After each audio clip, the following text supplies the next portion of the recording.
루피는 코비를 쓰러뜨린 이후 자신을 추격하는 소드를 밀짚모자 일당에게 맡겨둔 채 곧바로 처형대를 향해 진격합니다. 그리고 루피는 사람 열매 모델 태양신 니카의 능력을 활용하여 지면을 곰으로 변환시킨 이후 마치 과거 정상결전 당시 이나즈마가 그랬던 것처럼 처형대와 지면을 잇는 거대한 다리를 만들어냅니다. 그리고 아카이누는 루피를 바라보며 형을 구하기 위해 결국 여기까지 온 것인가? 하지만 내가 이곳에 있는 한 네 녀석이 형을 구할 일 따윈 없다 라고 말하며 마그마그 열매의 능력을 사용하여 자신의 몸 일부를 마그마로 변환시키며 루피를 막아서려 합니다. 그리고 루피는 아카이누 라고 말하며 기어 피프스를 사용하려 합니다.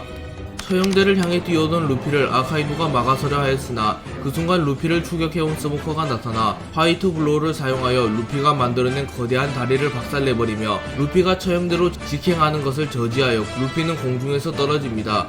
그리고 스모커는 형을 구하려거든 나부터 쓰러뜨리고 지나가라 밀짚모자. 로그타운에서 네 녀석을 놓친 게 내 평생의 한이다. 이번만큼은 널 절대 놓치지 않아 라고 말했고 루피는 밀짚모자를 부여잡으며 크 연기 자식 도대체 어디까지 쫓아올 셈이야 라고 말합니다. 그리고 스모커는 곧바로 뭉게뭉게 열매의 각성을 사용하여 루피의 주변을 모두 연기로 변환시키며 루피의 움직임을 극한으로 통제합니다. 또한 스모커는 연기를 응집시키며 거대화를 사용하였고 이때 스모커의 모습은 마치 섬 전체를 집어삼킨 연기 괴물처럼 변해 있었습니다. 또한 스모커의 크기도 수십 배는 거대해졌고 거의 동물형 카이도우만큼 커졌습니다. 그리고 루피는 견무색 필기를 통하여 스모커의 강함을 감지하며 엄청나게 강한 녀석이 나타났어. 이 정도 위압감은 해군대장? 아니 그 이상인가? 라고 말하며 거프와의 투콘을 통하여 신체 능력과 패기를 극한으로 강화했으며 뭉게뭉게 열매의 각성마저 이뤄낸 스모커는 해군대장과 비교하여도 전혀 밀리지 않으며 오히려 더 강하다고 볼 수 있을 만큼 강해졌다고 말합니다. 그리고 루피는 기어 피프스를 사용하며 과거 로그타운에서 스모커에게 패배했던 기억을 떠올리며 저 녀석은 나에 대해서 누구보다 잘 아는 것 같아. 그러고 보니 저 녀석에게는 단 한 번도 이긴 적이 없지. 오늘 오랜 악연을 청산하고 사보를 구해낸다 라고 생각하며 결의를 다지며 스모커와 루피의 대결이 성사됩니다. 위블은 신흰수염 해적단으로서 정상결전에 참전하게 되었고 위블은 전쟁이 시작된 이후 아버지의 복수를 반드시 이룰 테다. 아버지를 죽인 해군은 각오해라 라고 말하며 압도적인 괴력을 선보이며 해군의 정예 병사들을 닥치는 대로 도륙내기 시작합니다.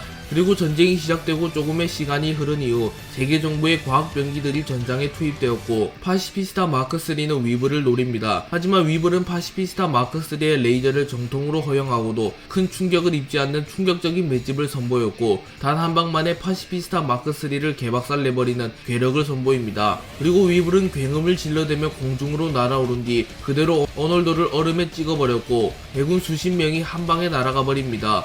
그리고 해군들은 경악하며 아직 흰수염의 공포가 끝이 나지 않은 건가? 외모는 전혀 닮지 않았지만 저 경악스러운 힘은 마치 과거 2년 전 흰수염을 떠올리게 한다고 라고 말하며 위블을 보며 정상결전 당시 흰수염을 떠올리며 절망에 빠진 듯한 표정을 짓습니다.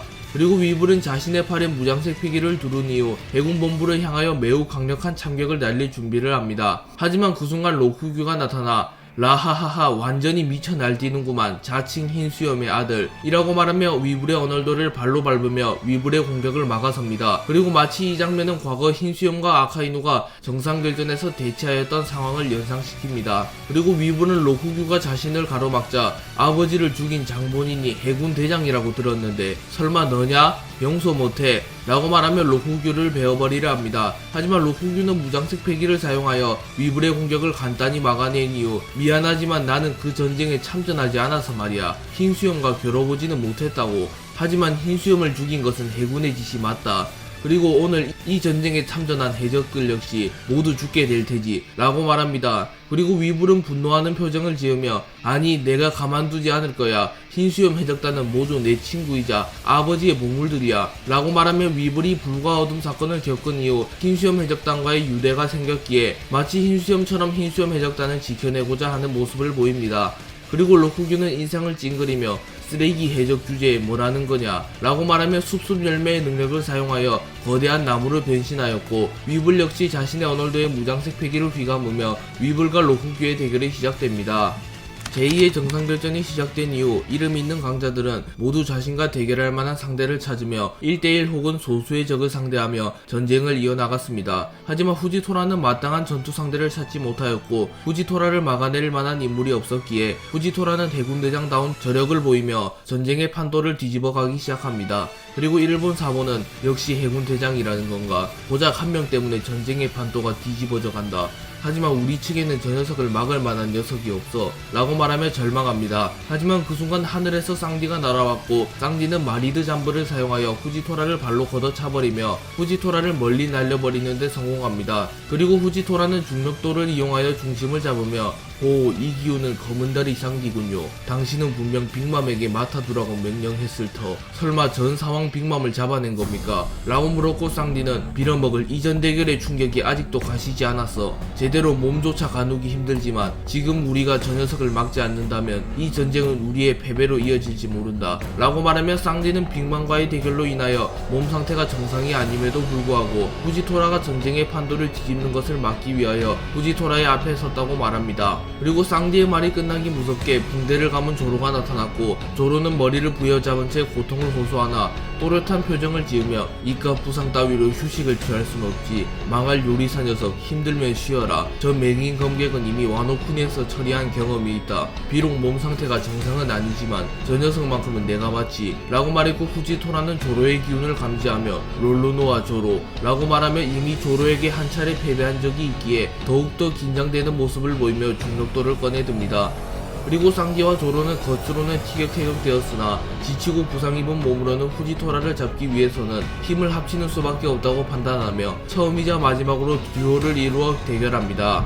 해군본부에서는 베가펑크의 발명품인 세라핌을 포함한 과학병기를 제2의 정상결전에 투입시켰고 세라핌 미호크가 블라멘코 라쿠요 나모르를 쓰러뜨렸으며 세라핌 위블이 블렌하임 쿠리엘 킹두를 쓰러뜨리며 순식간에 루피 측 해적들을 쓰러뜨리며 진격합니다. 하지만 다행히도 하루타 아트모스 스피드질 포사 이조 린드버그 바르톨로메오 등은 지능적인 플레이를 하며 세라핌을 묶어놓는 데 성공합니다. 하지만 이들만으로는 세라핌을 막아서기란 불가능했습니다.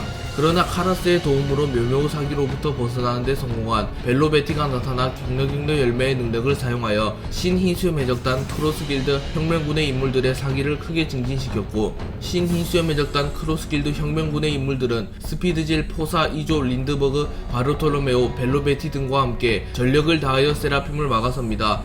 하지만 그 순간 세라핌 도플라밍고가 레이저를 발사하여 이조의 어깨를 뚫어버리는 데 성공했고 스피드질이 이조를 구해내려다가 세라핌 징베에게 어퍼컷을 얻어맞습니다. 그리고 세라핌과 신희수염 해적단 크로스길드 혁명군의 대결은 세라핌 쪽으로 기울어갑니다.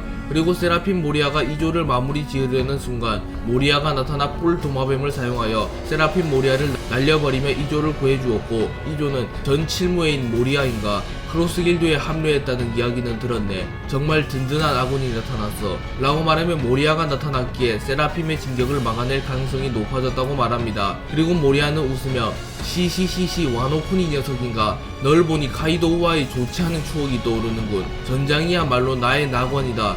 죽은 자는 얼마든지 좀비 병사로 부려먹을 수 있다. 세계 최강의 좀비들을 수집하여 다시 한번 세계의 패권을 노린다 라고 소리칩니다. 하지만 모리아는 은근히 의리가 있는 인물이었기에 우선은 버기의 뜻대로 전쟁을 승리로 이끌고자 하였고 그림자 열매의 능력을 사용하여 좀비 병사들을 무한히 소환하며 세라핌의 진격을 막아섰고 신희수염 해적단 크로스길드 혁명군의 인물들은 모리아 바르톨로메오와 함께 세라핌의 진격을 막아서는데 성공합니다.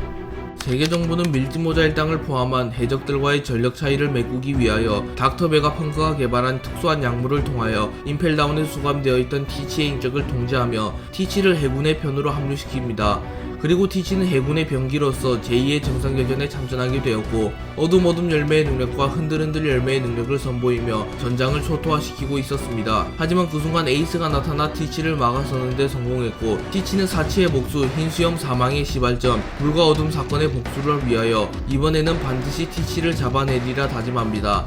그리고 에이스는 인격을 잃은 티치를 보며 배군의 꼭두각시가 되어버렸군. 이라고 말한 이후 티치가 인격이 없기에 당연히 전투력이 감소했을 것이라고 판단하며 조금은 방심한 채 티치를 향하여 불주먹을 날립니다. 하지만 베가펑크가 개발한 특수한 약물은 인격을 통제하는 것뿐만 아니라 전투 본능을 극대화시켜 오로지 전투에만 집중하게 만드는 효과가 있기에 티치의 기량은 전혀 떨어지지 않았고 오히려 더 상승한 상태였습니다. 그렇게 티치는 어둠 열매 능력을 사용하여 에이스의 불주먹을 간단히 막아낸 이후 어둠의 소용돌이를 향하여 에이스를 끌어당깁니다. 그리고 에이스는 바나로 섬에서 티치와 맞붙었을 때 이 기술을 당한 적이 있기에 재빠르게 무장식 패기를 사용하여 티치의 공격을 무효화시키려 하였습니다. 하지만 티치의 패기 역시 만만치 않았기에 결국 에이스는 티치의 어둠의 소용돌이를 무효화시키지 못하였고 티치는 에이스를 끌어당기는 데 성공합니다. 그리고 티치는 곧바로 흔들흔들 열매의 능력을 사용하여 에이스의 복부를 정확하게 타격하였고 에이스는 피를 토하며 쓰러집니다. 그리고 에이스는 바나로 섬에서의 대결과 불과 어둠 사건 때 티치에게 패배했던 기억을 떠올리며 패배를 원동력 삼아 다시 일어섭니다. 그리고 에이스는 피가 섞인 침을 뱉으며 이번에도 네 녀석에게 패배한다면 아버지, 사치, 그리고 루피를 볼 면목이 없어 라고 말하며 자신의 양 주먹에 폐양식 패기를 휘감습니다.